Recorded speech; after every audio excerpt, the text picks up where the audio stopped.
Hello tout le monde, j'espère que vous allez bien. On va enlever la capuche. Cette vidéo là elle est un petit peu spontanée dans le sens où je savais que je voulais la faire mais je savais pas parce qu'il y a tellement de choses à dire. En fait c'est un peu délicat parce que je vous ai fait une première vidéo aussi totalement spontanée, c'était juste un coup de gueule et en fait il y a beaucoup de personnes en DM sur Instagram qui m'ont dit oh bah écoute moi j'ai vu ta vidéo et tout mais est-ce que t'as des nouvelles par rapport aux mesures qui ont été prises aujourd'hui, ce qu'il en est au Québec et tout actuellement, enfin voilà, je sais que c'est quelque chose qui vous intéresse beaucoup, même pour des personnes qui sont expats comme moi aujourd'hui, peut-être qu'il y a des informations dans cette vidéo qui vont vous être vraiment utiles. Puis je voulais aussi parler un petit peu voilà, de manière très spontanée toujours, par exemple de voilà, comment on fait pour gérer le confinement quand on est à l'étranger et qu'on est loin de sa famille, de ses amis, de ses proches en fait. Alors avant de rentrer dans tout le truc un peu plus technique, un peu plus voilà les mesures, qu'est-ce qu'il en est aujourd'hui au Québec par rapport au confinement, par rapport à plein de choses, moi je vais juste vous parler un petit peu avant de comment on gère un confinement quand on habite loin de ses proches. C'est pas évident, c'est vrai qu'on essaye quand même de s'échanger le max d'infos à travers des conversations, on a créé des groupes de discussion,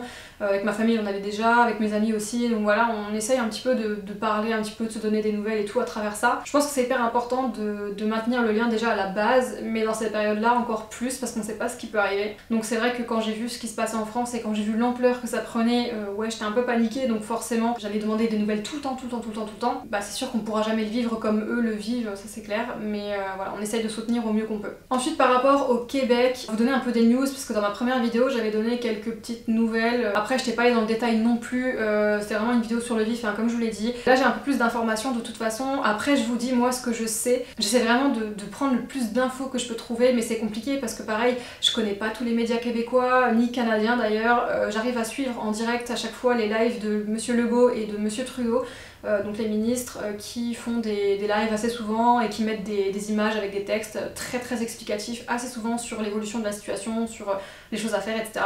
Là clairement, donc le pays, les frontières sont fermées. Pour combien de temps? Pour l'instant il me semble que c'est fermé pour quelques mois, je crois que jusqu'au 30 juin si je me trompe pas, pour les frontières, tout ce qui est vol, etc. Encore aujourd'hui je crois que ils acceptent le retour de Canadiens qui sont à l'étranger, donc les Canadiens doivent être rapatriés. Mais je sais pas si c'est encore d'actualité parce que je sais qu'ils avaient fait une... comment dire ça? En fait ils avaient fait un appel en fait à toutes les personnes qui étaient à l'étranger et qui sont canadiens à revenir sur le territoire. Je crois qu'ils avaient un délai de une semaine ou deux, là je sais plus trop, bref.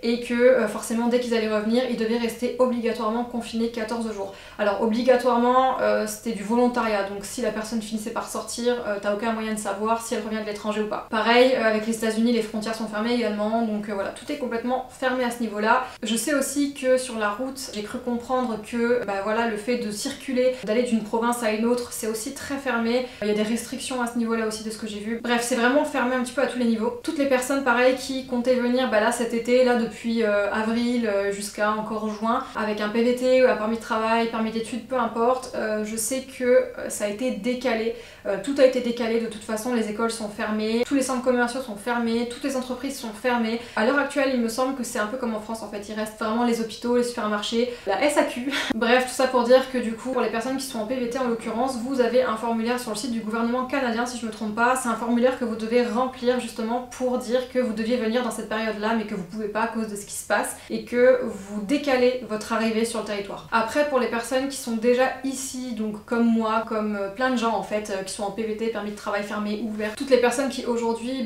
sont étudiantes par exemple, on a tous notre mode de vie qui change, des complications aujourd'hui clairement. Alors pour les personnes qui sont en permis d'études, il y a l'école du coup à distance qui se fait, donc c'est bien, c'est une très bonne chose. Pareil la date de reprise elle arrête pas de se décaler forcément, on sait pas quand est-ce qu'on pourra de nouveau circuler librement et retourner à l'école, retourner travailler, donc c'est un petit peu compliqué. Mais voilà en attendant c'est l'école à domicile. Pareil pour les personnes qui travaillent, vous avez des personnes qui font du télétravail, donc voilà qui continuent de travailler depuis la maison, donc au niveau de leur rémunération, de leur salaire ça ne bouge pas. À côté de ça il y a les travailleurs autonomes, donc les personnes qui ont leur rentrée d'argent par rapport à ce qu'elles font, je pense notamment à mes amis photographes qui ont beaucoup de complications mais c'est pas les seuls évidemment, tous les travailleurs autonomes de tout domaine confondu. C'est une période qui est hyper compliquée, j'ai vu qu'en France il y avait le gouvernement qui a mis quelque chose en place, mais pareil avec des critères d'admission qui sont juste incroyables. Ici au Québec, je sais pas du tout ce qu'ils ont prévu de faire pour les travailleurs.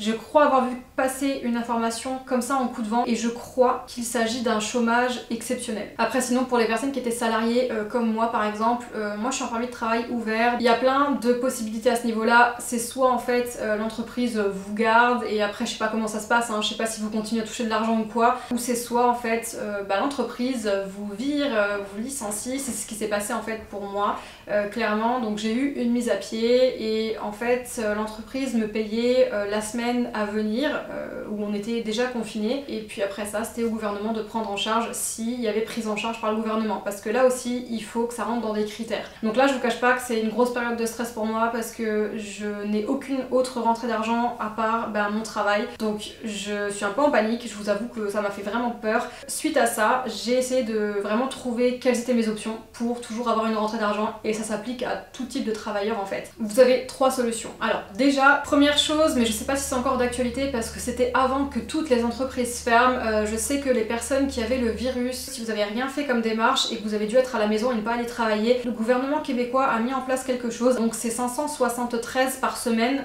pour 2 semaines maximum. Donc il y avait cette option là pour les personnes touchées.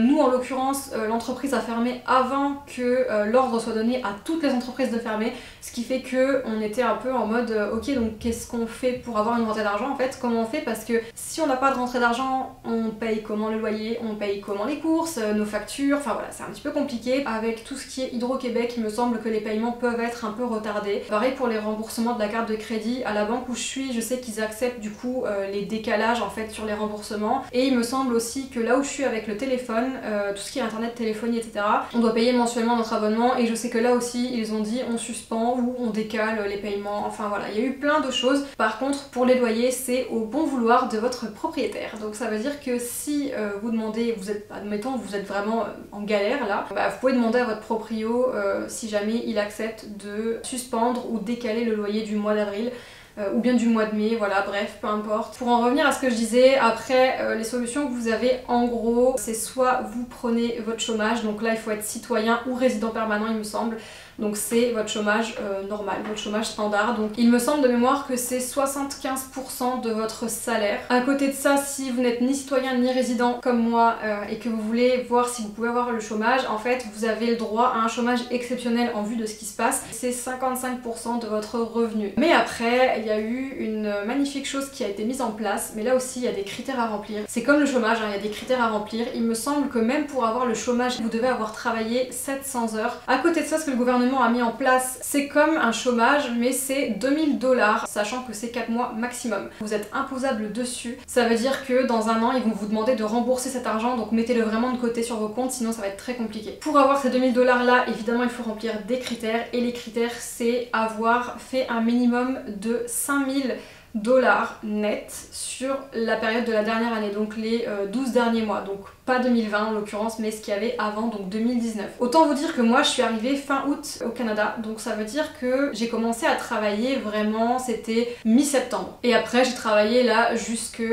décembre. En arrivant j'avais travaillé dans une boutique, vraiment c'était le premier truc que j'avais trouvé et j'avais vraiment envie de gagner de l'argent tout de suite et heureusement que j'ai fait ça parce que c'est grâce à ce deuxième emploi qui a duré je crois juste 1 mois ou 2 mais qui me permet d'avoir fait en fait un peu plus de 5000 $ net sur la période de 2019. Donc grâce à ça en fait j'ai cumulé un total de plus de 5000, ce qui fait que je peux être admissible à ce plan là. Donc ça reviendrait à peu près au même salaire que je fais habituellement et honnêtement ça me sauverait énormément. Donc je suis censée être admissible, donc on a envoyé tous les documents. Pareil il faut aller sur le site du gouvernement et faire une demande, à savoir que même si vous avez fait une demande avant le 6 avril, c'est pas grave, vous allez automatiquement pouvoir switcher sur les 2000 $, à savoir que vous n'avez pas le droit d'avoir les deux, c'est soit l'un soit l'autre. Je vous jure que je suis vraiment pas sereine, je sais pas comment vous vivez ça, que vous soyez en France d'ailleurs, ou même ailleurs en Europe, peu importe là, ou que vous soyez même ici au Québec ou au Canada, peu importe dans quelle province, je sais pas comment vous vivez la chose, je sais pas si ça vous met dans la merde ou pas, si jamais ça vous stresse. Moi je vous jure que ça me stresse vraiment grave. Après comme dit c'est une mauvaise passe, c'est pas grave, ça va finir par passer, ça va finir par aller. En tout cas, sachez que là actuellement au Québec aussi, de ce que j'ai pu comprendre, c'est que depuis aujourd'hui on est le 1er avril, donc depuis aujourd'hui en fait il y a eu des grosses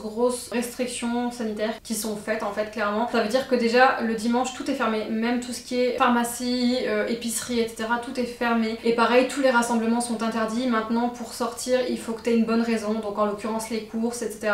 Le nombre de cas il a beaucoup augmenté. En fait quand tu regardes même au niveau du Québec, la ville la plus touchée c'est Montréal. L'écart il est assez important d'ailleurs entre Montréal et les autres villes. En tout cas pour l'instant c'est ce que je peux vous dire. Honnêtement voilà, moi je regarde tous les jours ce qui se passe au niveau des lives. Pareil, vous avez un média qui s'appelle TVA Nouvelles où vous avez plein de mises à jour, plein de choses qui sont dites. Après TVA Nouvelles, les gens l'assimilent un petit peu à BFM TV qu'on a en France, donc est-ce que c'est un bon média ou pas? Est-ce que c'est un peu... Voilà, pour suivre ce qu'il y a en France, je regarde pas les médias français, tout ce que je fais c'est prendre des nouvelles de mes proches, donc voilà. Mais ouais, c'est pas facile c'est sûr, donc ouais, si jamais t'as envie de me partager un petit peu toi comment tu vis la chose, si jamais il y a des petits couacs ou des petites choses qui sont pas totalement justes ou bien des choses à rajouter à tout ça, n'hésitez pas à le faire en commentaire, vraiment ce serait génial que vous le fassiez si vous avez les infos. En tout cas c'est tout pour cette vidéo, si jamais elle t'a plu n'hésite pas à mettre un petit like, ça me fera super plaisir. Et puis si t'es pas abonné à cette chaîne, n'hésite pas à t'abonner. Et voilà, en tout cas moi je vous dis à très bientôt pour d'autres vidéos et surtout prenez soin de vous. Ciao ciao.